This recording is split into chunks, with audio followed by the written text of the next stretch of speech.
Good evening, everyone, and welcome to Macquarie University's Postgraduate Showcase for Business. My name is Bridget. I'm a Macquarie University Student Ambassador, and I'm currently in my third year. Before we start the session, I would like to acknowledge the First Nations peoples of Australia and any elders past, present, and emerging. I would like to extend that respect to all Aboriginal and Torres Strait Islander guests in the audience today. As we allow some more time for attendees to join us online, I'm just going to run through some quick housekeeping for this webinar. Please note that participant cameras and microphones have been muted to maximize the webinar experience. Please ask your questions throughout the session via the Q&A function on the bottom of your toolbar, and we'll endeavour to answer these at the end of the session. Stay tuned until the end of the exclusive attendee offer. Welcome to those who have joined us from Macquarie University's Postgraduate Showcase for Business. I'm Bridget, a Macquarie University Student Ambassador, and tonight you'll have two sessions. The first session will be a panel discussion aimed to provide you with an overarching intro of our postgraduate study options across graduate certificates, masters, and the MBA. And we hope to inspire you to have a deeper understanding of how to upskill based on your needs and help you to plan for the long term in upskilling for your future. In our second session, we will focus on the three pillars of business, marketing, accounting, and finance. And our course directors and academics will give you more information on our most popular areas of study in a lot more detail.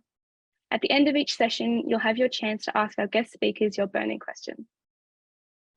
To kick off the session, I am pleased to introduce our guest speakers, Mr. Lindsay Bryan, Associate Dean of Macquarie University Business School, and Professor Debbie Hasicki-Levante, an MBA course director. For our audience, please put any questions you may have in the Q&A chat box. So welcome both. Before anything else, would you mind introducing yourself and your areas of expertise to our audience? So Lindsay, if you don't mind starting, and then we can pass over to Debbie. Thank you very much, Bridget, and welcome everyone, and welcome to the session. To introduce myself, I am the Associate Dean for Postgraduate Curriculum and Learning in the Business School. I look after the 14 master's degrees ranging from the Masters of Commerce through to the Masters of Business Administration. And my area of expertise is in finance, particularly financial markets, risk management, compliance, and corporate finance. So I'm pleased to be talking to you today. Debbie. Thank you, Lindsay. Hi, I'm Debbie Hasicki-Levante. I'm a professor of management at Macquarie Business School, and I've been at Macquarie University for 12 years now. I am the MBA director, and I'm also a scholar and a teacher of corporate social responsibility, sustainability, and social impact. Authored 5 books, including my recent one, Make It Meaningful, which we'll talk about later today, and many, many other articles and publications, but we'll talk more about that later. Beautiful. Thank you so much, Lindsay and Debbie. So first question for you two. A lot of people have the pressure from the workplace or the community to upskill, but they're still on the fence about pursuing further study. Do you mind sharing your thoughts on how to know when it's time to upskill? Maybe Lindsay, you start again? Sure, I'm happy to. And I think one of the things with this question is that no one actually rings a bell and says, right, it's time for you to upskill. This is very personal to everyone's journey, and it ranges from, you might be in the middle of your final year at university and you decide, you know what, I want to actually go on and study some more.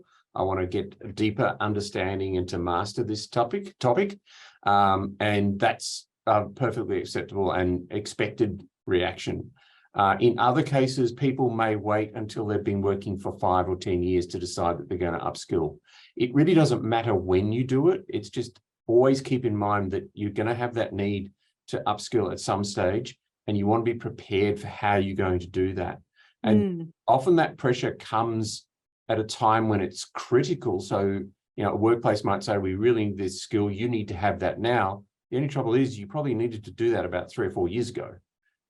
So, as I say, no one rings a bell and tells you you've got to do it. You've got to be thinking ahead. You're going to be thinking about what you need to do and what sort of skills you're going to need to pursue the sort of career that you want to pursue. Debbie? Excellent. Yes, I totally agree. Sometimes it's a matter of time. So you're just about to finish your degree, you're thinking about the next one, or it's been 5 or 10 years since your last degree, and you're thinking maybe it's time for me to update my knowledge. But another way of looking at it is looking through the, horizon lens. What do you want to achieve next? And that could be the next stage in your career. And you think, oh, I want to move on to do a different role or move up the corporate ladder, and I need more knowledge and skills to be able to do that. Another one is when you start pursuing maybe a new passion and you think, how can I build the needed skills and knowledge to be able to achieve my impact goals as well? Amazing. That's very, very insightful, guys. What can people do to keep their knowledge and their skills relevant? So to keep pace with all the changes that are happening in the business world. So we're now living in a society where we're expecting students and graduates to be lifelong learners. That means that even if you finished your degree, you never stop learning. So the good news is there is a lot of knowledge available. And if you finished your degree, you can still continue to read articles and read books and watch MOOCs and watch YouTube and keep on learning. Always be curious and always learn. But sometimes it takes more than that. Sometimes you also need the deep dive into a certain area of knowledge. And you sometimes also need the diploma that comes with it in order to open doors for you. So if you feel like your CV could use some boosting, maybe that's the time to start another postgraduate degree. And I think one of the particular times where you would need to do that is, you obviously want to keep your eye on the horizon, what's happening. But if you're about to, or you want to pivot into another area, you want to move from one area to another. Let's say you're in marketing, you want to move into finance, or you're in engineering and you want to move into finance. There are ways that you can do that through the postgraduate degrees that we offer that give you that ability to deepen your knowledge in that particular area and show everyone that you have the skills you need to be able to move into that area. I think the other thing to remember is that you should always try to build your broad skills, your general skills, what sometimes are called soft skills. You need to make sure that you're able to communicate, that you can present with impact, that you can write effectively and with influence, and that you can communicate and understand what's going on. So I think those are all the important elements you need to develop as you're going through your career. And at various stages, you will need to probably move into more formal learning. That is such an excellent point. And I just had a conversation this morning around the term soft skills, because we think, oh, they're easy skills to develop. Sometimes the soft skills are the hardest one to develop, the ones around relationships, awareness, knowing yourselves, being able to use your knowledge in a creative way. So all the things that we sometimes call soft skills can be very difficult to achieve. And having a degree could really help you to develop them in a safe space. Yeah, and I think one of the other things is that as you develop your career in a particular workplace, you learn how to do things in a way that is just like, I know how to get this done. But sometimes you actually need to understand what's behind it. What are the reasons why you do that? And I know in my postgraduate studies, I learned a lot of stuff about financial markets that I'd always done, but I didn't actually know why I was doing it. And then I suddenly went, aha, now I know how I do that. Yeah. Yeah, that's beautiful. So you get the why behind the what and the how, and you also learn a lot from your peers when you go through a formal degree. And that peer learning is just so valuable. You get to learn from experienced people sitting around the room with you, giving you different perspectives, giving feedback to each other. And that's something that you can't just do on your own, which is why, self-led learning is important. But doing formal learning can also be very effective. Yep. And one of the things that we always try to do in our courses is to ensure that what you learn, you can use in your work. That we are happiest when you say, I learned something last night that I was able to apply at work the next day. So, that is great. That's what we want. Yeah. And sometimes I get emails from students, even 2 years after they were in my class, and they're like, we just went and changed the entire sustainability strategy of the company, even though it's not our role, because of the things we've learned in your class. So it will always come to an opportunity to apply your knowledge, which is just so rewarding.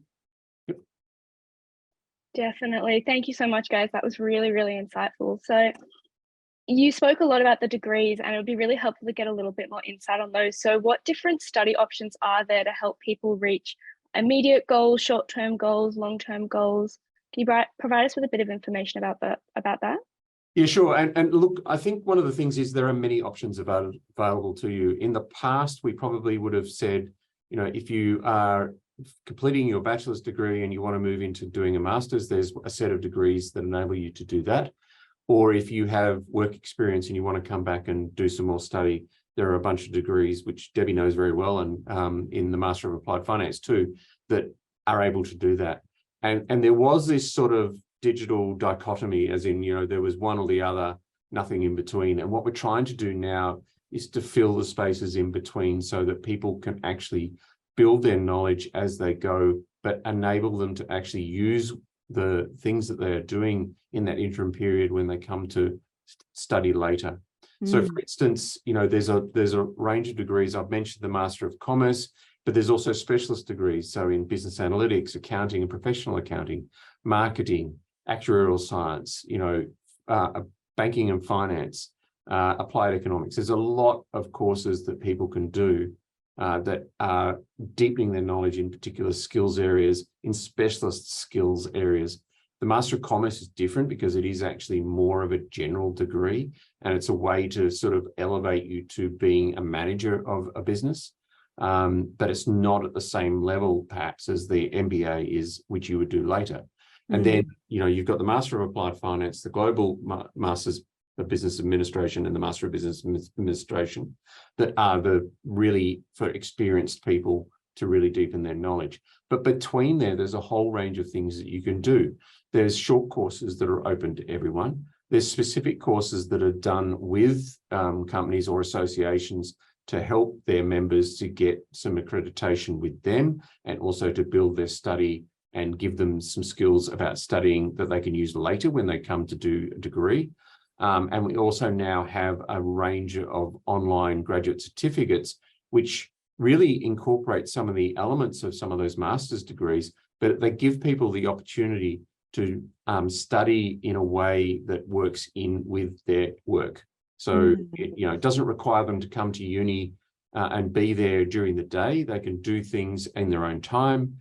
If there are sessions that they attend, they're after work, and they're done over a shorter time frame so that it's much more built in and attuned to their work cycle. So there's this range of ways that they can get through it.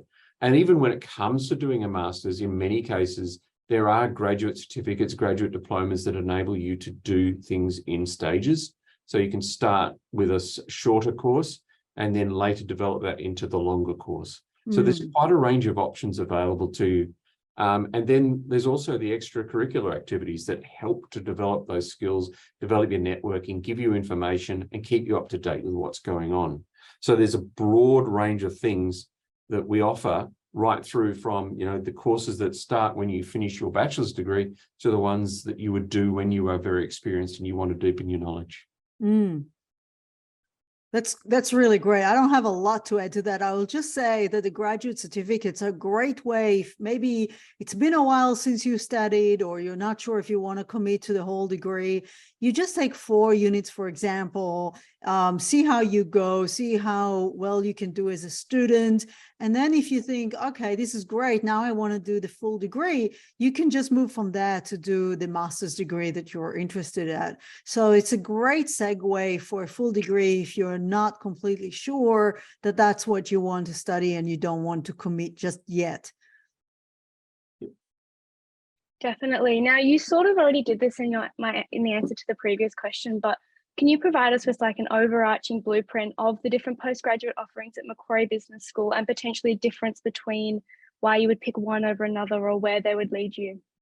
Sure. So I know that there's a question about this, but the specialist degrees are really there to provide you with really intense domain knowledge in a particular area. So if you are, you've done a different degree, and let's say you want to be a chartered accountant, you can do the Masters of Professional Accounting with the Chartered Accountant ANZ accreditation. And that would turn you into a chartered accountant or a CPA or ACCA.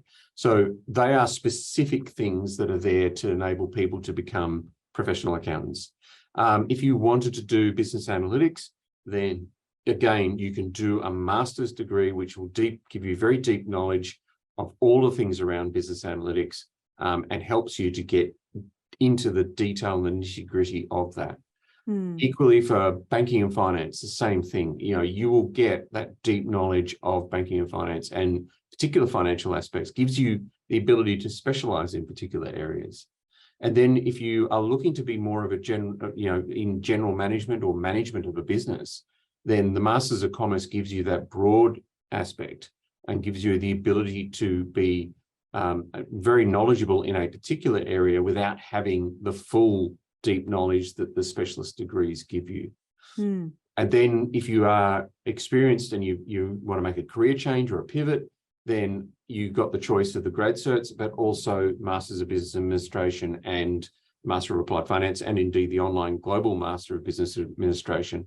They give you the ability to deepen your knowledge of how to, essentially run a company as CEO or as an executive general manager or a very senior person in that particular business.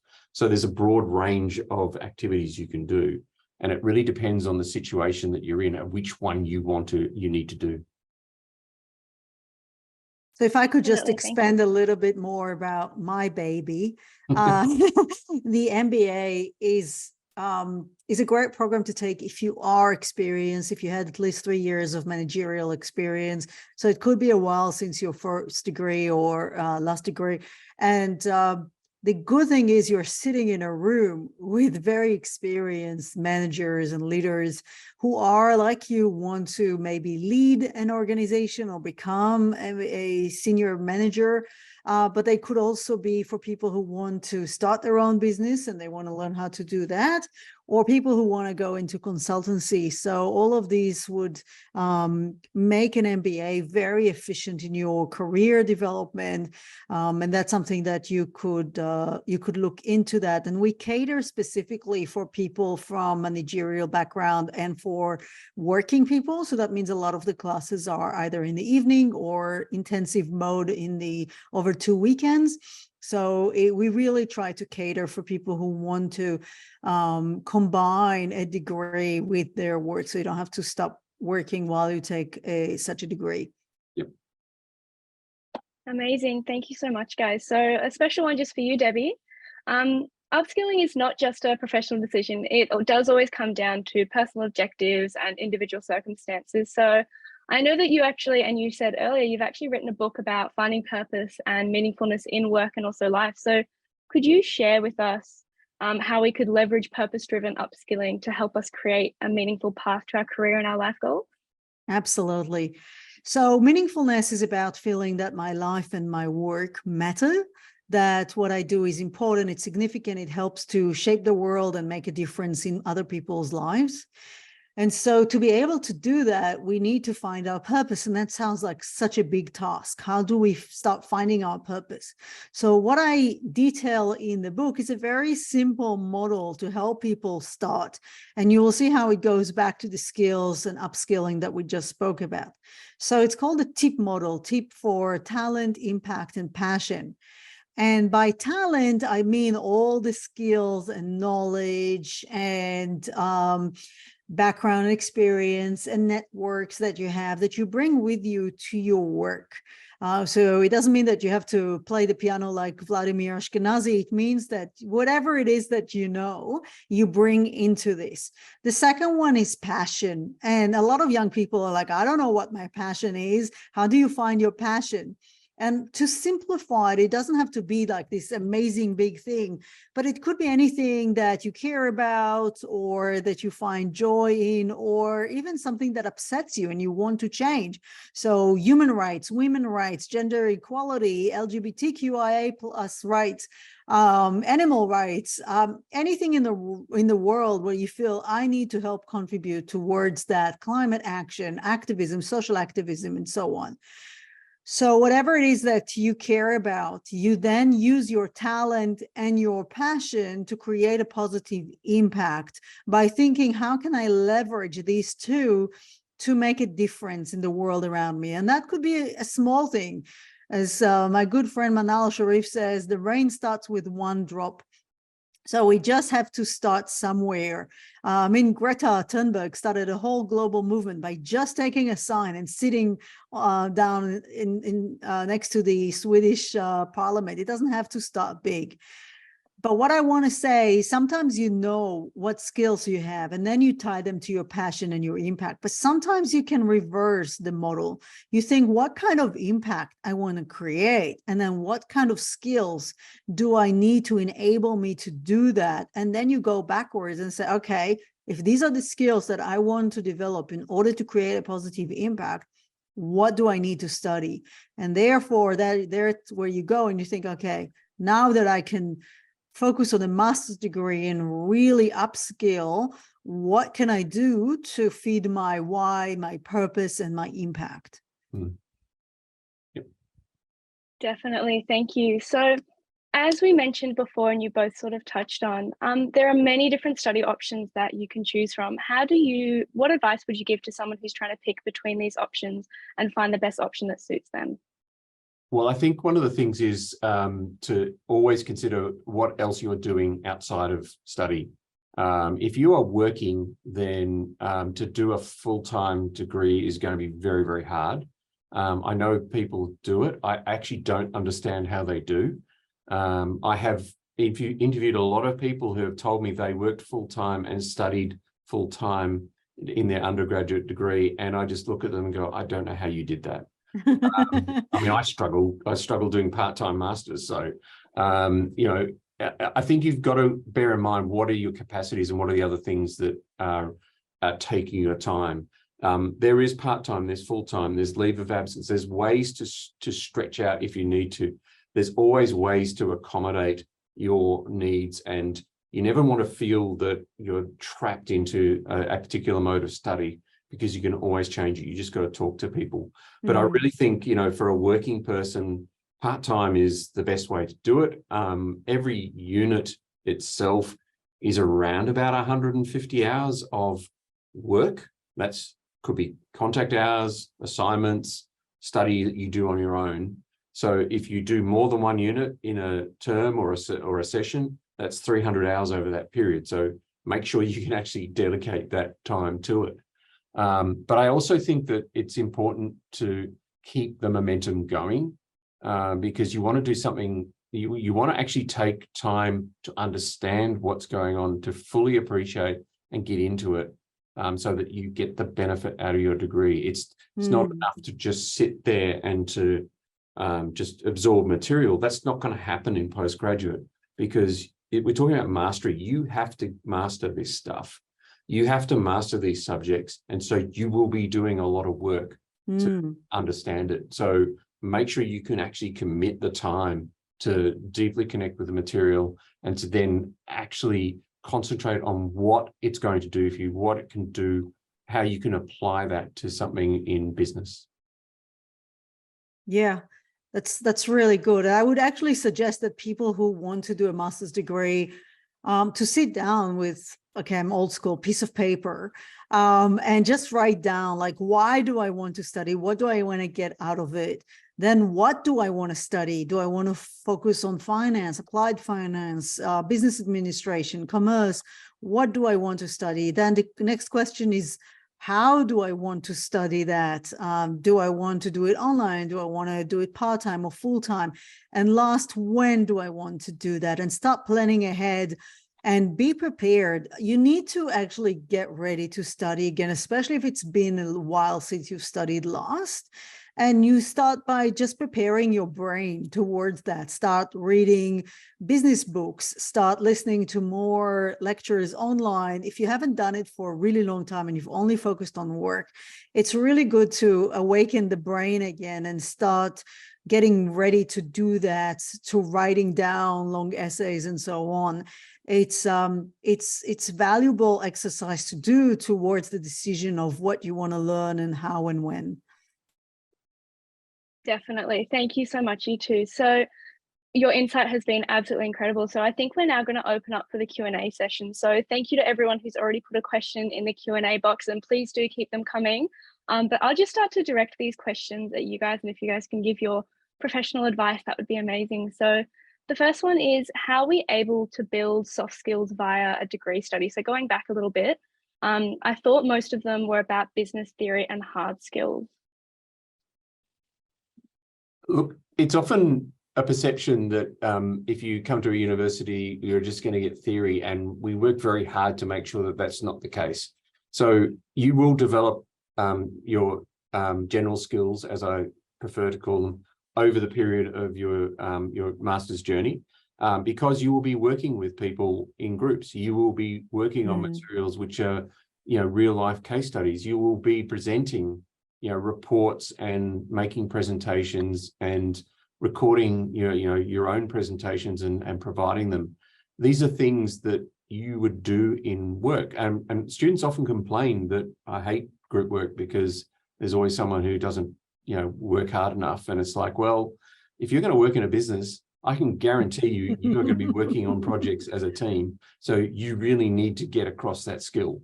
So we will do everything we can to help you, but you really have to commit to that. So it's important that people understand that the activities that they do during their master's course will actually apply to things that they do in work. So it's not just a case of, you're just going to get hard skills and technical knowledge and just business theory.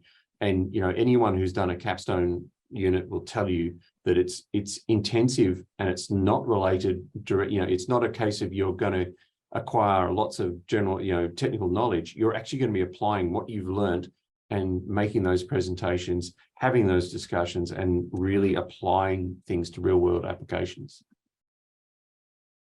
Definitely. Absolutely. And as I said, I don't love the term soft skills, but even in a business degree, you learn how to develop your people skills, your relationship skills, your teamwork.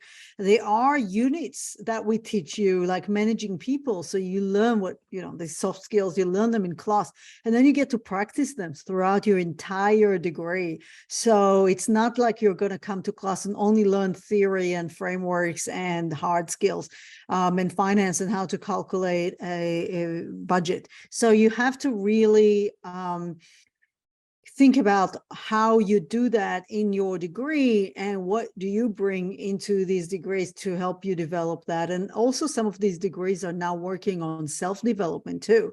That's something that we do in some of our degrees as well. Beautiful, thank you. So the next question is, should one go with a double degree or single degree for their study? Yeah, this is always an interesting one, and I think it really depends on your own situation and what you are trying to achieve. It is common in master's degrees for people to do a double, and that's if you want to deepen your knowledge in two particular areas. Each master's degree generally only has one specialization, and so if you want to actually cover something else as well, you probably will have to do a double degree. We're looking at ways to improve that, and watch this space on that. But it is quite common for people to do two things in their masters, and obviously that has implications for how long it takes you to get your degree done, and also how much study you're going to have to do, and also your flexibility to choose subjects that you want to study. So if you want maximum flexibility, you'll do a single degree. But if you are happy to just specialize in those two areas, double degrees are great. Definitely. Have you got anything to add on that, Debbie, or should I move to the next question? No, I'm keen about the next question. Beautiful. So how about a Masters of Research compared to a Master coursework? So Debbie, do you want to take this on? Yes, please. That's a really good question.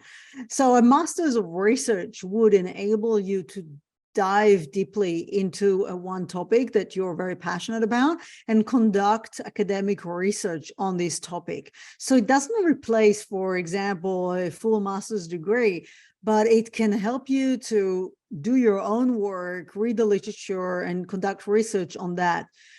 A lot of people do a Master of Research as a pathway for a PhD, which is the main reason why people do it. But some people just like to learn on their own pace. Most of the courses you will take in the Master of Research are methodological courses teaching you how to conduct quantitative and qualitative research, how to collect data and analyze it. And then you have a supervisor who works with you on writing a full thesis on that topic. So that could be a really great way for you to say, I just want to study sustainability and I just want to dive into that. And I have a burning question that I want to answer. But it doesn't give you all the rich knowledge that another master's degree would give you. Definitely amazing. So the next question is from someone who's very keen to undertake a master's course to upskill. So that's incredible to hear. And they'd just like to know the level of commitment. So how, if you guys know, how the current students who are work professionals manage and juggle work, study, and also life. If you want to take this on, Lindsay. I can. I could tell you that when I started my Masters of Applied Finance, I had one child, and by the time I finished, I had three. So I learned to manage my time effectively. You have to be pretty brutal about committing to just devoting time to study. You're going to lose weekends to study for sure, because you've got to work, and then you've also got to meet this requirement. If you look at it in terms of the units, the courses where they have terms, if you're studying a unit over a term, that's 150 hours over 10 weeks. So you really got to allow 15 hours per week on average. It's not always going to be the same to each of those units. So if you do two at the same time, we're talking about 30 hours a week. So you're going to look at it, your time commitment in those sort of terms. So the way that people juggle it these days is, we offer, units as, the live sessions or the lectures as after work or on weekends. We try to fit that in with working people. In the case of the specialist master's degrees, which don't require you to have work experience, most of those units will be delivered during the day. There are some that aren't, but most of them will be delivered during the day. So that does present a problem for some working professionals, but it doesn't stop some people from then taking the time to do that. But it's really, it's a juggle, and you've got to be you need a very, very supportive family or partner to keep you on track. And often at graduation, the most relieved person I see when I meet the students is their partner, because it means it stays all over, and they don't have to carry everything. That is so true. Yeah, and look, it's not impossible, but it does take planning. It does take time management. And as Lindsay said, if it's about 15 hours a week, you have to devote about 2 hours a day. So you can't procrastinate and just say, I'll do it all in there. It's impossible. You've got to plan ahead. You've got to work and put the 2 hours a day on doing this, or devoting the entire weekend just to your study. But people do it all the time, especially if you take one unit per term. That's not too terrible. So you can take the degree slowly. It's better to start slow and then maybe catch up than just postpone it to when you will have time in the future, which never happens. Very, very true. So I think this is a perfect one for you, Debbie. So yes. What do the Macquarie MBA students enjoy the most about the program? I love that question, Precious. I just love it. It's a really good one. I would say probably three things. The very engaging teachers who are there to provide unforgettable learning experiences. Many of them come from industry, but some are very engaging academics that really do provide and deliver an amazing class for all the students. The second one is probably their peers. They get to meet a lot of people who would then become their network for life. These are amazing people who are all in a room, managers and CEOs and CFOs and leaders and emerging leaders. And all of them are working together and create a very close cohort, which people really love. And then there are all the extracurricular activities that we provide that MBA students love. We just had a great event last week. We do events for the students where they get to meet alumni and corporate partners, and they get to network, and we enable them all these additional activities. We offer exchange program. We're just sending 5 students with scholarships this month to do a course in Tel Aviv University, doing business in Israel. So there are a lot of extracurricular things that are happening that the students absolutely love. Amazing. Thank you so much, Debbie. These are incredible questions, guys. Please do keep sending them through. They're absolutely amazing. So, Lindsay, I might center this one on you. So can a student start any biz grad certificate and progress to any masters? How does that whole process work? Okay, so a lot of the business grad certs that the online ones that we've introduced are actually associated with a master's degree. So if you were to do the graduate certificate in leadership and change, that is associated with the Master of Management. And so it really is what, the idea is that you would complete that the online grad cert, and then you can make a decision about whether you're happy with what you've done and you just want to go off and continue your career. And then later you can come back and perhaps finish the Master of Management, or you can decide, I really like this, I want to do more. So you can do the Masters of Management and know that you've got 3 or 4 units that you've already done. So it's not interchangeable with every master's. They are actually, because they're specialist masters, they are associated with that. But then there's many other ways you can do that. The university has a recognition of prior learning policy, which means that you can actually get recognition for completed learning. And obviously we will take that into account with any of the degrees that you want to look at. Definitely. Recognition of prior learning can definitely help someone sort of fast track through their masters, just a half a semester or something. So it's definitely something to have a look at. So the next question I think might be for you again, Lindsay. Is the Masters of Professional Accounting a pathway to a PhD? So any of the coursework masters can be a pathway, but as Debbie mentioned, you've got to do a Masters of Research. So, you could do the Master of Professional Accounting and then do a Masters of Research, and then you can do a PhD. And generally what will happen is you'll only have to do a 1-year Master of Research, because it's about the research capabilities you need to develop. You don't need to do the domain knowledge, which normally is part of the Masters of Research. Yeah, amazing. To be able to go into a PhD, you've got to write a thesis. Yes. So if your master's degree does not include a thesis, which most of the postgraduate degrees we have don't, then you have to do a MRes 2, which is the 2nd year of your master of research, and just write a thesis. Yep. Amazing. Thank you so much, guys. So another question. To what level are postgraduate degrees flexible, and is there a 100% online option with full flexibility, or what are the different options? I know we've gone over this, but I'm sure it's helpful to refresh it and get a proper. Well, it really does depend on the course. So if you were looking at the global MBA, the GMBA, that is 100% online. So no doubt about that. If you were looking at the Masters of Business Administration itself, that's not online. It's a face-to-face degree. The Master of Applied Finance is now online, or it's off campus, which just means you can complete it online. And then obviously the graduate certificates are online as well. Most of the other courses are going to be face-to-face. They will involve seminars and workshops, and you would need to be in the room for those. So there's a wide variety, but not every postgraduate degree allows you that online option. Gone on the days of a global pandemic where everything was online. Thankfully, we can all congregate and learn from each other and network. Exactly.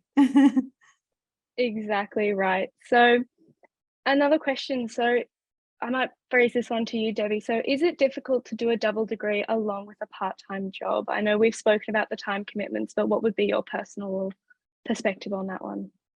I'm not sure. I might pass it to Lindsay, because I don't know if you can do a double degree part-time with only 1 unit. Can you? It would be a very long degree. But when you're 75 and you're finished, you'll feel very rewarded. I would say my view is that any degree, particularly a master's degree and a part-time job, is always going to be difficult. So yes, the answer is. Whether you can do a double degree along with a part-time job really depends on your circumstances. As I said, I know people who have worked full-time and done full-time study, and some of them did it well. Others work out that, yeah, it's not going to work for them. I think the thing is that if you really feel you can do it, it's worth having a go at it. Just bear in mind, you can actually reduce your hours if you need to. You can actually come back and you know, you can peg back your hours a little bit, and perhaps give yourself a bit of a break. Amazing. Thank you so much. So I think that I will propose this one to you guys, but I think it may be something that we can't answer. So is the Masters of Information Systems Management a part of Macquarie Business School? And if it is, do you mind talking a little bit about the major? I think it's Faculty of Science and Engineering, but if you guys have any insight. Absolutely right, Bridget. It is the Faculty of Science and Engineering. It is also a master's, which is often doubled with degrees from the business school. So I can't take you through that, but I can tell you that it's often doubled with degrees in the business school. There are some other webinars for the different faculties. So at the please do think about registering for the other webinars, and you can potentially get that question answered there. But we have got another one related to business. So is a Masters of Professional Accounting suitable for a student who has no tertiary experience in accounting? Lindsay, if you want to take this one. I think Rebecca might be better at answering this than me, but it would certainly be. The Masters of Professional Accounting is a very difficult course. It's intense, so it may be a little bit more difficult than the average. I don't know whether Rebecca wants to chime in there or not, but you know, we do in our second session. We do have, as Lindsay's mentioned, Rebecca, who if you keep the question for after the second session, she'll be able to answer it there. So she's an expert from accounting, so we'll get to that one later. We'll cash it in the bank. With interest. So to speak. Keep that one. Beautiful. So it looks like one of our last questions from the audience. If anyone else has another one, please do pop it in there. Is it better to do a Masters of Marketing straight out of the bachelor's degree, or wait until work experience has been gained? Look, I'm a bit biased because I came to master's study after working for quite a while, and I think there's a great value in having some work experience to be able to use and apply and to reflect on when it comes to a master's. Of course, you can do it, but I really think it's worth considering, you know, giving yourself some experience, getting some life experience, and actually experiencing marketing, and then coming to the course. And again, I would say that Pardis will have something to say about this in the later session, because she is very passionate about her degree. Definitely. So thank you so much. So like Lindsay said, if you have got more of the specific to do with marketing or accounting, we will get to those in session 2, but that brings a close to our first session. So thank you so much, Lindsay and Debbie, for bringing such an insight into this discussion. We will have a 10 to 15 minute break. Please do stay in the Zoom. Our second session will start shortly at 7 p.m. But once again, thank you to all our guests, Lindsay and Debbie. Thank you so much. Thanks, Bridget. Well done. Pleasure. Thanks. Bye.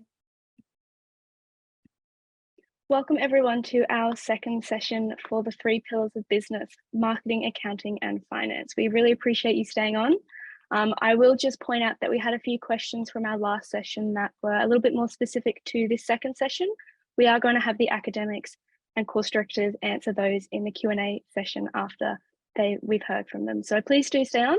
They will be answered. And everyone else, please do, if any questions pop up to you while we're chatting with the academics, please do pop them in the Q&A and we will answer them at the end of the session. So I would like to introduce Rebecca Bachman, Loran Di Mello, and Pardis Mahajirani.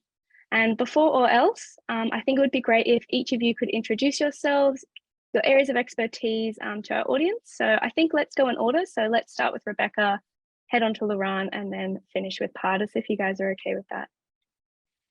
Absolutely. Thank you very much, Bridget. Thanks for having me here. So I'm Rebecca. I'm a lecturer in the Department for Accounting and Corporate Governance. So in terms of teaching, my expertise are in accounting fundamentals as well as auditing, which is a very nice sort of rounded area. I start at the beginning when students first enter the course, so with accounting fundamentals, and then I see them again at the end when we're finishing up with auditing. So it's always lovely to see how my students progress over that time. In terms of research, my special areas are in sustainability reporting as well as corporate governance. So it's really nice to be able to fit those nicely into the coursework as our students progress through the course. So yeah, that's me. Definitely, thank you. So, Laurent? Yeah, hi everyone. My name's Lurian Dimalo, and I'm the course director for the Bachelor of Commerce, for the Master of Commerce. And previously, I was the course director for the Bachelor of Applied Finance. So my teaching areas are in corporate finance, but I've also built a lot of capstone units at the undergraduate and postgraduate level. So these capstone units bring in a lot of industry participants, bring industry professionals to the classroom. So that's extremely important rather than just going through the theory and going through all the academic side of things. So we bring in a lot of practitioner experience into the classroom as well. So I've been honored to be part of that. And and my research area, I guess, is in energy economics. I have published a few papers in that area, and I do a lot of media engagement as well. So if you see anything about petrol prices or about any energy crisis, so usually I either do print or TV or other forms of media. So yeah, I'm looking forward to answering a lot of questions today. I think that's extremely important because, the university is like a whole web of like a lot of information, right? So sometimes we need to clarify that information, and we are here to answer your questions. Thank you. Definitely. Thank you, Laurent. And Dr. Pardiv. Sure. So yes, as Bridget mentioned, my name is Pardis, and I'm the course director of Master of Marketing. I've been the head of MCOM marketing specialization last year as well. In terms of my expertise, well, I would say, I'm not sure, but I'm teaching strategic marketing management and international marketing, and at both postgrad and undergrad level. And then in terms of my research, I'm mostly focused on consumer health and well-being, and again, mostly focused again on Gen Y and Gen Z in educational sector. In terms of my background, I have more than 12 years of teaching experience, and also in terms of my industry background, I've been in different marketing research roles for about 5 years as well. So happy to talk to you. Thank you. Amazing. So great to have all of you here, and thank you for spending your time with us tonight. So to start us off, accounting, finance, and marketing are all such completely different fields, but their functions do work hand in hand as keys to the business operations. So as the three most popular areas of studies, can you please share the unique aspects or focuses of each of your courses? So we might stick in the same order and start with Rebecca and head to Laurent and then go to Pardis, if that's okay with you guys. Absolutely. Perk of having a surname that begins with B. I always get very much. Yeah, so from an accounting and audit point of view, I think it's important to keep in mind that these disciplines are really there to help ensure that there's accuracy, transparency, and reliability of financial information in the market, which of course is essential for decision-making, financial stability, and economic growth in general. More recently, it's also been really important to see that all these factors are important when it comes to corporate social responsibility. So accounting is really playing a major role in that aspect. Because as accountants and auditors, we really do understand regulation, and that is the foundation to all of this, trying to say, how can we regulate the market? How can we regulate the information that is being provided? So it's very nice to see this time at the moment. It's actually a very exciting time from an accounting point of view, because we're really seeing a shift from the more traditional aspects of accounting, where we're moving into this exciting space of sustainability and how we can take what we know about accounting and regulation and applying this in this new field. So all of those skills we very much develop in this course. Yeah. Amazing. Thank you, Laurent. Yeah, look, without accountants, finance people wouldn't exist, right? So pretty much finance uses information that's gathered through the accounting profession, and we make decisions, right? So the key areas that we make decisions are in corporate finance. So an investment decision, a financing decision. So we take the information that's put together by accountants through financial statements and through other sustainability reports. We make investment decisions in terms of, incorporating how a company is using what you call environmental, social, and governance sort of disclosures. And we use that information in making active investment decisions. So I know finance has changed a fair bit with the introduction of fintech, with the introduction of technology, but the foundation pretty much remains the same. There are three sort of core areas in finance: so corporate finance, investments, and risk management. So these core functions also work well with other disciplines. So for those of you who are considering doing like a sub minor in a particular area, so accounting and finance are related. I actually did my bachelor's degree in economics and marketing, right? I know it was a strange combination at the time in the mid-90s, but at the end of the day, I think it really benefited me because I actually learned about the whole marketing side of things, and the economics actually gave me a good sort of understanding of how the overall picture, how everything works, right? And it was from the marketing side, from the consumer behavior, all this stuff comes from economics. So it all depends. What is it? I know we are all talking about our own disciplines, but at the end of the day, we have a flexible zone in our course, and this flexible zone really kind of gives you that opportunity to take on units in other areas, right? So this could be in accounting, this could be in marketing, this could be in other disciplines as well. So this is something, although I'm here to talk about finance, it's also extremely important that you do have an understanding of related disciplines. So accounting, economics, marketing, they're all related. So I would recommend, to select a certain set of units in the flexible zone that sort of complement your studies in finance, for example. Thank you. Incredible. Thank you so much. And we'll finish it off with this particular question with Dr. Pardis, please.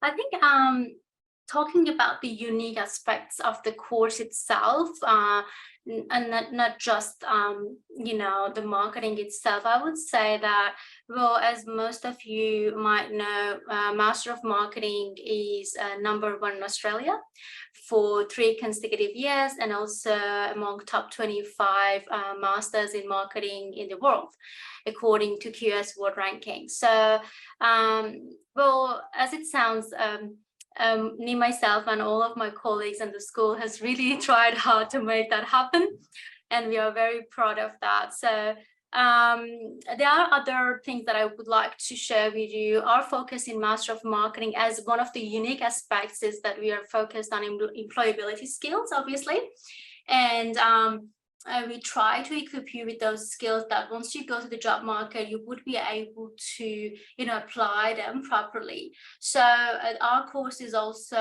have other accreditations, such as Australian, Marketing Institute, and also AACSB. The other thing that I would like to share with you as one of those unique aspects of Master of Marketing would be the fact that our staff, well, it's because of the marketing itself and its nature that we need to have both academic background and also industry background. So all of our colleagues do have academic, extensive, academic background and also industry expertise, and they bring those experience into the classroom and share with you, which is very valuable. So we do also have a very great connection with industry partners, which I will delve into them later if it's necessary. Thank you so much. Amazing. Thank you so much. It is definitely so beneficial to have teachers that are both academics and also have experience in the field, and that's what's so great about all the different courses. So We might switch it up with the order this time and maybe start with Lauren and head to Partisan and Rebecca. But what have you seen in the profession change in each of these three pillars? So what do you think the future of your specific area will look like in your particular opinion? So Lauren, we might start with you. Yeah, look, as I said earlier, everybody is kind of looking at this financial technology, with artificial intelligence replace everything, with everything be automated, right? So this is not just in finance, but across, a wide spectrum of disciplines. But I think at the end of the day, I think humans will be, heavily involved in decision making, because you might be able to train an AI, platform to make certain decisions for you. I mean, that's going to benefit, no doubt. But, the behavioral side of things, how do, investors make decisions, right? So not everybody is going to use an AI tool to make investment decisions for them, because information is changing all the time. And by the time you get this information into an AI model, and to come up with new updated decision, that's going to be very challenging, right? So the human element, I mean, this is a worry across many disciplines, right? Is my discipline going to be relevant? And definitely finance will definitely be relevant, because at the end of the day, there's the regulation side of things. There's the risk management side of things. There's also, decision making, whether or not, a project should go ahead or not go ahead. Right. So, but finance, I think on its own, probably you need to have some sort of a complementary, qualification or a minor, as I said, because, from the accounting side, from the marketing side, from the supply chain management side, also from the economic side, right? So there are many aspects that are relevant for the finance discipline. So, but I think the core function of finance is usually corporate finance. I know we get excited about the stock market, and we get excited about, making investments, to make profits and so forth. But at the end of the day, I think, it is evolving, but, finance is something that also requires you to adapt soft skills or negotiation skills. So this is something that you can get through, learn through a couple of management units, for example. And the marketing side, how do you deliver? How do you sell, a financial product, right? That's also important. So I think collectively, studying finance, but also ensuring that you also have some experience or exposure in other disciplines is also going to be important. Thank you. Definitely. Thank you so much, Lauren. Dr. Partis, have you got any thoughts about how you think your particular area how it has changed and how it might change in the future? Oh, yeah, absolutely. We have observed, major changes and recent trends in the market. Possibly one of the most obvious ones was that there are so many, variety of jobs in marketing being created, and they are becoming more and more specialized. So to be more specific, like data analysts are becoming very popular and on demand, actually, or being able to work in the insight major, for example, or being able to create, insights, applying those concepts that you have learned and applied in your postgraduate degree, for example, is quite critical here. So, I would say that lots of variety of jobs and positions became available recently, and also they are very, very specialized. So being specialized is quite critical in this job market. And as Lorian mentioned, we are one of the trends in the market is technology, obviously being technology driven and being focused on technology, knowing how to use different relevant software in your degree or in your area is very important. The other thing that we have observed is that waiting time for employment is becoming much shorter, so which is a good thing. But for those people that are equipped with those specialized, skills in their area. So yeah, these are some of those trends that we have observed specifically in marketing area. Incredible. Thank you so much, Dr. Pardis. And Rebecca, what are your insights on this particular topic? Absolutely. There's some excellent points that have been raised from an accounting point of view. As I mentioned before, I think at the moment, we're probably in a space where accounting is as exciting, perhaps, as never before. I think a lot of people, when they hear accounting, they think of the more traditional aspect, which is like taxation or bookkeeping, which of course is a really important part of accounting, because we have all heard the saying accounting is the language of business. But the exciting part that's happening at the moment is with this whole AI and automation is a lot of these, let's call them not so exciting, perhaps even boring transactional events that traditionally had to be recorded by hand. All of that can be sped up and can be basically done by automated machines these days, which means that we as accountants can spend all of our time doing the much more exciting stuff, which is analyzing the figures, seeing what does these figures tell us about the organization that we're working with, how can we use these figures to predict what's happening in the future, and how can we use them in decision making. So overall, I think it's really so exciting to see what's going to happen. So whenever I see these headlines that say the accounting profession, what is the future? Will there be one? All I can do is shake my head, because the accounting will not disappear. It's the foundation of business. We need this. So yeah, as I said, it's just so exciting to see what's going to happen, and being able to develop those analytical skills, those business analytics specifically, to, as I said, help organizations thrive in the future. Is definitely something where accounting as well as marketing and finance, we all kind of work together on this. So as was mentioned, it's really important to consider when selecting majors, how do these complement each other? And accounting definitely is a very solid foundation that is needed in so many industries and so many businesses, from non-for-profit to profit organizations as well. Definitely. Thank you so much. That is all so true. And it is very interesting to see how AI is fundamentally changing these, but how it's not completely going to change what they are there for. So there are a lot of different conversations regarding upskilling and reskilling nowadays. How will each of your courses prepare and equip students with the most in-demand skills and help their career development? So we might start with Dr. Pardis and then head to Rebecca and finish with Lauren. Sure. I would say regarding upskillings, well, more specifically about Master of Marketing, our approach is a very student-centered approach. So we care about designing those learning activities that are, can optimize student learning basically. And you would like to make sure that they are not only innovative, but also authentic as well. So that's why when we try to equip our students with those tools and initiatives that that are quite, authentic, by, embedding industry partners or industry speakers and, presentations from different industry partners. To be more specific, we have partnered with so many, well-known companies such as 3M or Samsung or Microsoft and Lego in different units across Master of Marketing. From the subject perspective, I should say that we have spent a great deal of time to search on the market to understand what sort of skills are required by the potential employers, basically.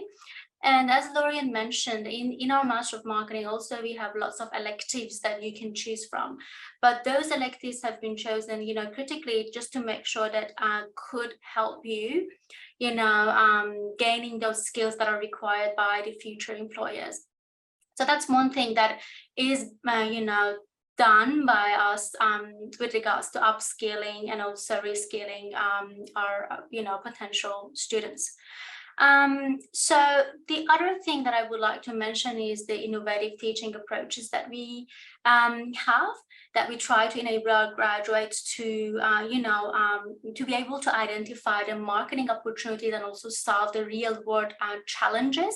So that's what I meant by being very authentic, always being involved with real case studies, in different units.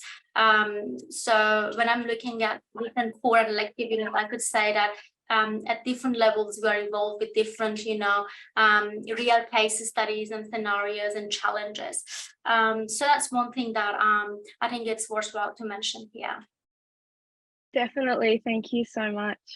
Rebecca, what are your thoughts on this? Yeah, so if we focus on the accounting aspect, let's say, because that's what I'm, I guess, the expert in here. The accounting degree has sort of 4 key areas. Like we initially talked about financial accounting, managerial accounting, of course, auditing and taxation. But across all of those, we focus on developing the key skills that developers are looking for these days. And it's actually interesting to see when we're looking at the, let's say, the top 10 employers in Australia at the moment. Most of them are looking for some kind of accounting understanding and really value being able to understand financial figures and having a good understanding of regulation as well. So we really do focus on developing these technical skills. So really understanding the technical standards, because once you enter the business world, you need to know the regulation that you're working with. I think as we're moving more into this space where, as we've seen, AI can take all those easy tasks and do those for us, we need to really appreciate that as humans, critical thinking abilities are our key strengths. So we really do focus on developing that in our students. And one important thing that I think really the COVID pandemic that we've now luckily come out the other end of really highlighted is that communication skills are so important.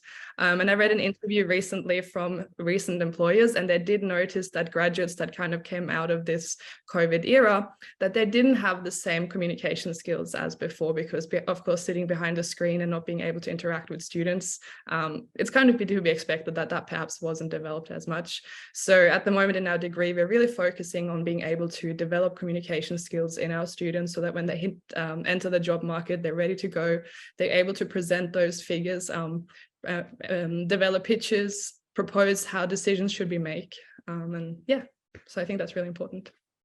Definitely, communication is such a key factor of accounting and also all parts of business. So that is such a good skill to learn and maybe reskill and upskill. So Lauren, what are your thoughts on how finance and upskilling and reskilling nowadays and how you equip your students with that? Yeah, just echoing on what Rebecca and Padres have shared about, soft skills, communication skills. I think for finance, you also need good, strong technical skills.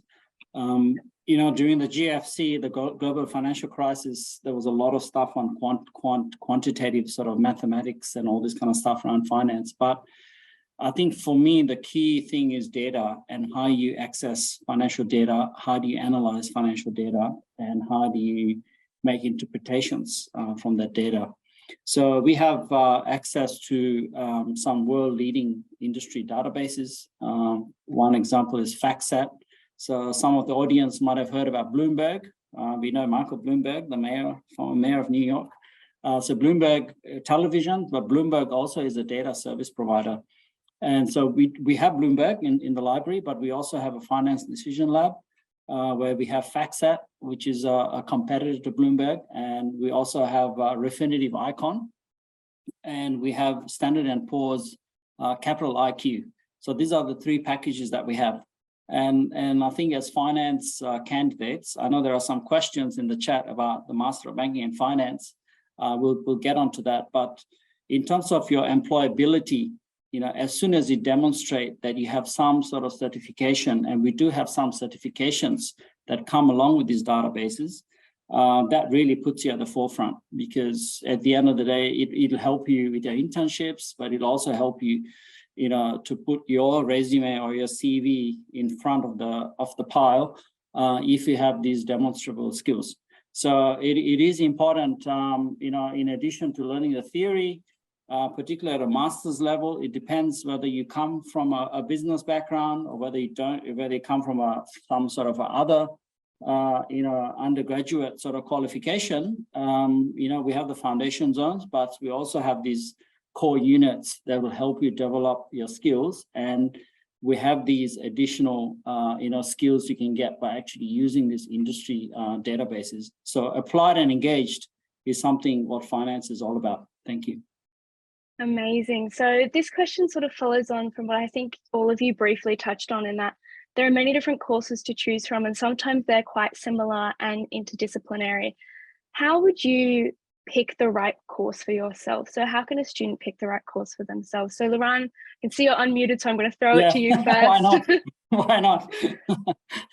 Okay, look, we have these named degrees, right? So we have Master of Marketing, Master of Management, we have Masters of Banking and Finance, which has 3 specializations of financial management, fintech, and financial management. And then we have a Master of Commerce, which currently has 4 specializations. But if you do enroll in session 2, 2023, you're going to be open to a whole world of new specializations in 2024. Right, so these are in applied economics, supply chain management, accounting and auditing. So there are various other specializations you can get through. So the name degrees are usually sort of more suitable for candidates who have extensive prior experience and they want to really upskill. Whereas the Master of Commerce is perhaps you could do a Master of Commerce in 1 year if you have a Bachelor of Business or a Bachelor of Commerce degree, or you might have a qualification or work experience for at least 2 to 3 years working in a similar sort of role, and you need to upskill. So the Master of Commerce is very flexible, whereas the name degrees are sort of more structured. And I guess each course, as we call them, right? We don't call them degrees, we call them course, has a capstone unit. And this capstone unit varies from course to course. So it all depends on what your prior qualifications are. And that's the whole reason is that, we have this service that we can issue, we can give you appointments where we can actually discuss your background and your situation and then kind of tailor the right course for you. Incredible. Dr. Pardis and Rebecca, I'm not sure if either of you have anything to add on that in regards to. Yeah, I just wanted to, just as a suggestion to our future students, I would say that, the first point of information for you would be the course finder. So if you refer to the course finder on MQ website, you should be able to find different courses available to you. And then you would be able to see the, the units that we offer to you in each course, basically. And then you can compare the courses, basically, from, like, for example, there might be different Master of Marketing courses in Australia or in the whole boards, but what is important is to look at the details of those courses and the units that are offered and how they are being offered. And how you will be assessed and how they are going to be delivered. So these details actually will make a change and difference when it comes to teaching and learning. So that's the first thing that I would suggest you to definitely think about it carefully, which will help you to decide better. And the other thing is that I would always suggest is look at the job market and the job descriptions and see what exactly they are looking for, and then look at the courses that are available in the universities and see which courses actually are in line with what the job market is looking for, and which courses are helping you and supporting you to be prepared for that job that you would like to have or you would like to pursue in the future, or you just want to upskill yourself. So I think these are the couple of things that I wanted to mention regarding this point. Thank you. And Rebecca, I'm not sure if you have anything to add before we move on to our last question. Just a very small point, just drawing from my own experience, I think it's really important to keep an open mind when entering these degrees, and keeping also in mind as to what is my career goal and where do I want to end up. As I said, drawing from my own experience, I went into a commerce degree not really knowing where I wanted to major, which category. And as was mentioned, the great thing about this degree is that there are these core subjects that everybody has to do, which give you a really nice insight as to the different options that you can specialize in later on. Because quite often what we think about a specialization might not necessarily be all that there is. Initially, I didn't know very much about accounting. I assumed it was just those traditional bookkeeping roles. But once I did some initial courses and really understood, hey, what's going on in here, I just saw there is so much more. And that's why we have those initial units to really open your eyes to see the world of the different specializations, which is very fun. Incredible. So on to our very last question before we move to the Q&A session. So if you have got any questions, please do pop them in the Q&A function just down at the bottom of your screen. But last question is just any final tips to our audience who are planning for doing postgraduate studies in business? What's each a tip that you could give them, or multiple tips? We'll start with you, Rebecca. Sure. I guess I'll kind of continue where I left on before, is really consider your career goals when you're trying to figure out where to go. You are signing up for a couple of years potentially sooner, make sure that's the right decision. You're all doing the right thing. You're attending events, you're educating yourself on the different options that are available. So that's a really great first step. As was mentioned, I think the second point I would say is consider accreditations and professional certifications that these different units do offer. I think especially now when the market is getting more and more competitive, it is important to consider, are these courses offering accreditations? Do those accreditations align with the job you're interested in? For example, in accounting, there are such things as chartered accountants or CPA Australia. So those are things employers are looking for. So then considering if that is a criteria, then enrolling a degree where that is offered, such as the one we have, is really important. So those would be 2 tips. Incredible, thank you. Lorraine, you look like you're very eager to give your tips out, so I might pass it over to you next. Yeah, look, I think when you're considering a postgraduate qualification, I think you really need to really think where you want to go in which direction. And look, at the end of the day, we might come from a business background, you might come from a science background, you might come from an engineering background. It depends on what your current role is at your work, what previous employment experiences you've had. So all these factors will come into account. But look, at the end of the day, you might want to do a specialist degree or a name degree, as we call it. Or you might want to do a Master of Commerce. So it all depends on your prior, and your current situation. So if you want to do, for example, finance, as I said, we can do a Master of Banking and Finance if you've had sort of reasonable amount of experience in that area. But if you're coming from a different discipline, and you've been away from work for a while, for whatever reason. So that might, open up doors by doing a Master of Commerce, for example. So, but the key thing is what we offer here is that, that flexible zone. I know there's a big emphasis on data analytics, how to, use data to make, better business decisions. So this is something that, we worked on for the Master of Commerce, for example, to ensure that students are actually exposed to data analytic tools, right? Not just Excel, but using packages like Tableau and whatnot. So these are like transferable skills. You might, Tableau might be something that's, sort of more open in a marketing sort of discipline.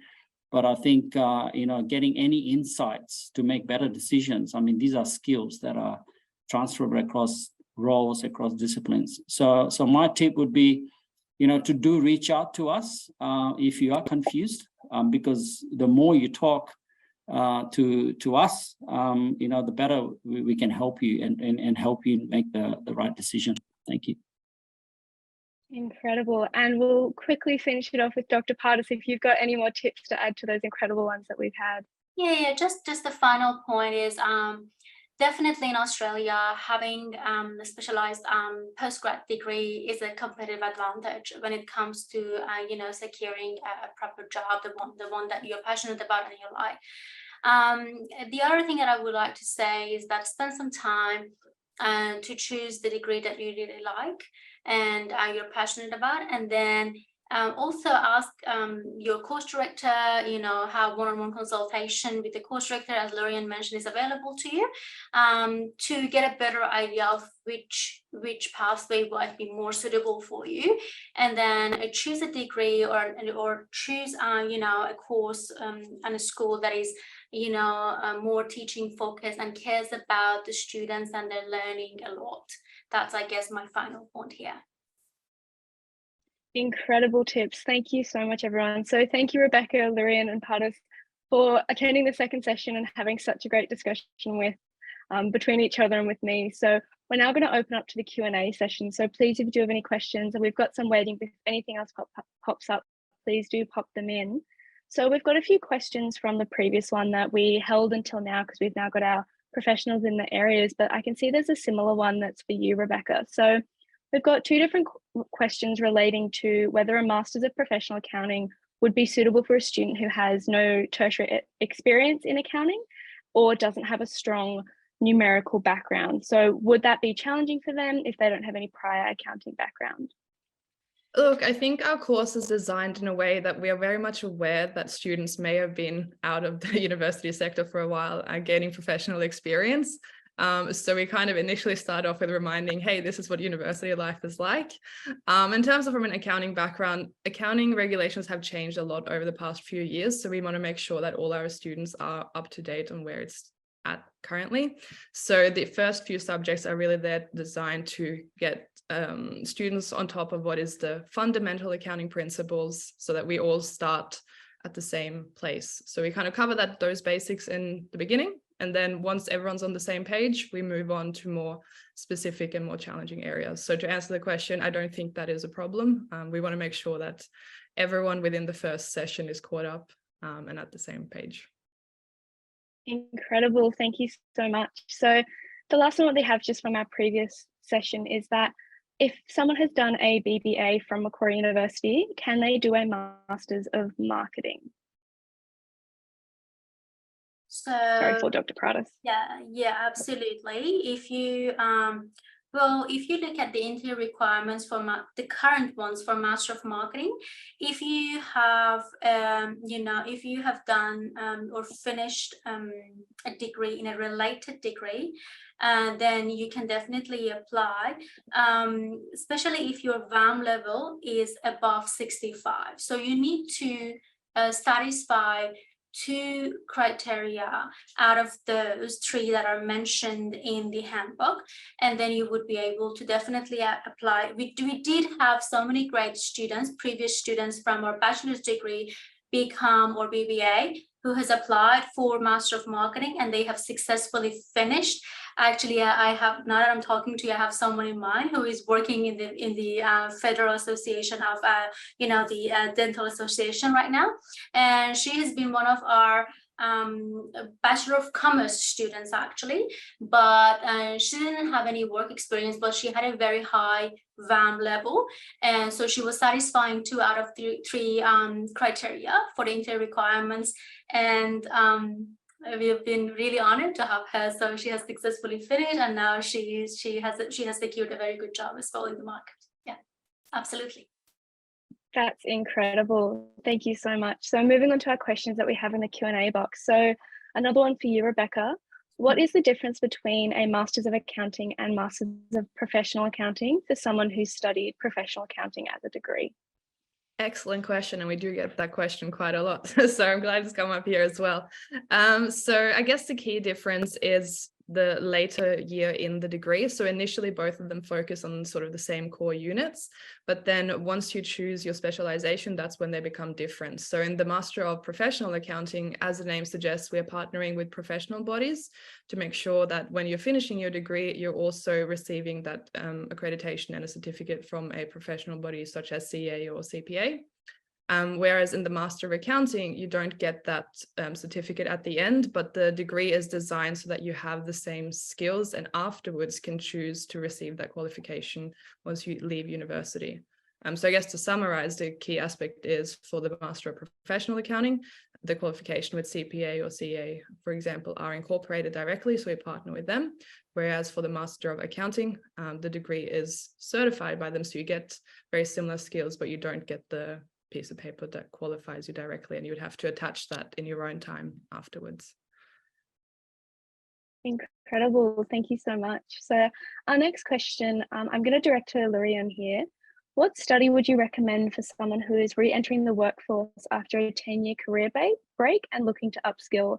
They've previously completed a Bachelor of Business and CA. Yeah, so I guess, there are a couple of factors here, Bachelor of Business and CA. So I would say there would be some sort of an accounting qualification. And it depends on what sort of work experience that person would have had. It also depends on what sort of career switch or what are they trying to enter into. As I said, data analytics or business analytics is something that is high in demand. Or getting experience, in another related discipline. So it all depends. I think what sort of area are you planning to enter? But as I said, if there's no clarity in that space as to where someone would want to enter after being out of work for 10 years, I would recommend getting some sort of skill set in business analytics. I wouldn't say go into your finance, but it's data skills and analytic skills I think are in high demand. So I think for somebody who's had a CA would have had extensive work experience, right? It's not easy to get CA, right? So, but if they want to enter back into the, chartered accounting, auditing sort of field, then, business analytics is something that they would consider, or they should consider. Incredible. Thank you so much. So I think another one for you, Lorraine. What level job opportunities would a person be able to go for when they do a Master of Banking and Finance at Macquarie? Okay, look, first thing I would recommend is if they're not on LinkedIn, to go onto LinkedIn or create a LinkedIn account and type in Master of Banking and Finance, Macquarie University, and you will see how many people come up and what their positions are. So we've had students working in anti-money laundering at the big four banks, right? And also the big four CA firms in advisory roles.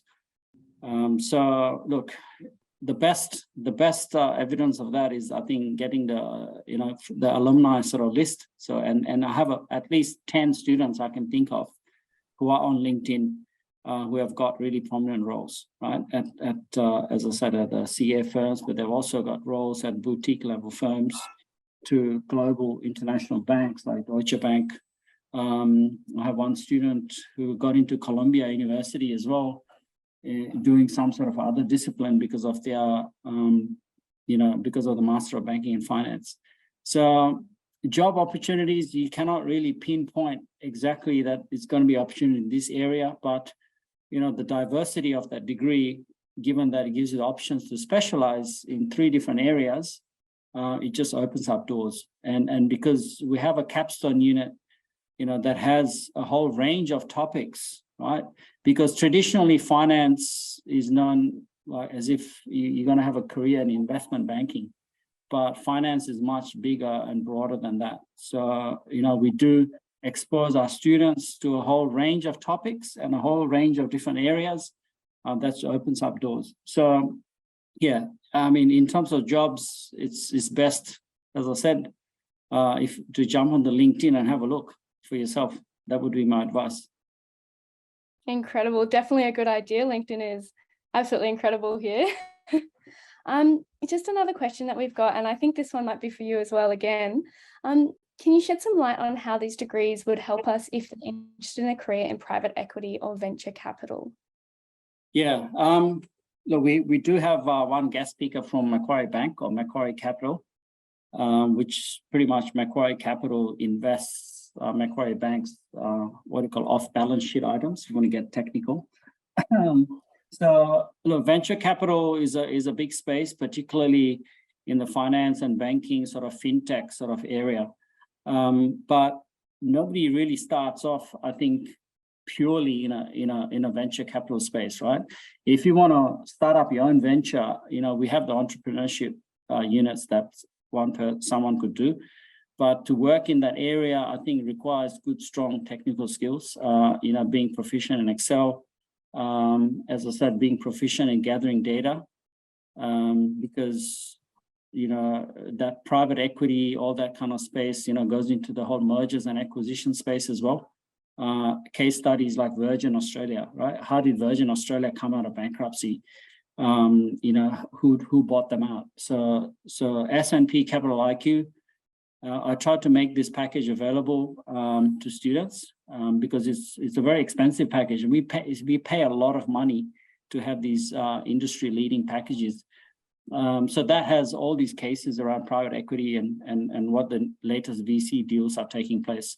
So you can use this information, but at the end of the day, as I said, if you're starting off at the entry level, you would need to have strong technical skills, particularly in how to sort data and so forth. So I would recommend upskilling yourself in that sort of space. Incredible. And I think we'll conclude this as our last question. And it is another one for you, Lurian. It's from Yeah. Brian here, you mentioned the Master of Commerce. So compared to other providers for the same degree, what is Macquarie's speciality in offering this course? For the Master of Commerce? Yes, correct. Yeah, so look, I'm trying to hold off the excitement of the new Master of Commerce that's going to commence next year, right, with 10 specializations.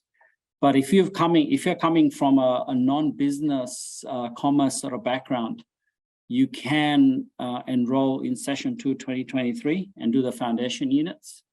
But if you want to specialize, and if you have a 1.5 year entry, or if you have really extensive experience and background, you could get a 1 year entry as well. So that does not mean you won't be exposed to these new specializations next year, because you have this flexible zone. Right? So in the flexible zone, you have 4 units that you can do, and you can pick up units across, as I said, management. You can pick up across human resource management. We can pick up across applied economics. So health economics, we have behavioral economics. There are all these really key in-demand sort of skills that are required. So yeah, so I would say it depends on what sort of offer you have and what sort of entry level you have. And yeah, so Master of Commerce is flexible, but it offers you a specialization, right? So if you're in a supporting role, you might be working in a marketing role, or you might be working in like a minor logistics kind of role, but now you need to upskill and become kind of a specialist in supply chain management. So that gives you that opportunity to really dig into the core units in that, supply chain management in 2024, right? While you still continue your degree, or you enter into the degree in next session. Thank you. Incredible. Thank you so much, Lurian. So just so we're not keeping everyone too late after our scheduled close time, we're going to make that our last question, which brings our postgraduate showcase for business to an end. So I'd just like to extend a huge thank you to our senior leadership team, course directors, and teaching academic tonight for your insights into the wide range of Macquarie's postgraduate courses. So thank you so much for joining us tonight. Coming up soon are our postgraduate consultations between the 5th and 16th of June. If you didn't get your question answered, or if this session has you wanting to find out more about our postgraduate courses, you can book a one-on-one consultation with our team through the link in your email, or scan the QR code to book your preferred time slot. The postgraduate team are available for all your coursework inquiries, and you can contact us on 02 9850 6791 or email postgraduate@mq.edu.au. We very much look forward to supporting your career goals here at Macquarie University. Take care and good night.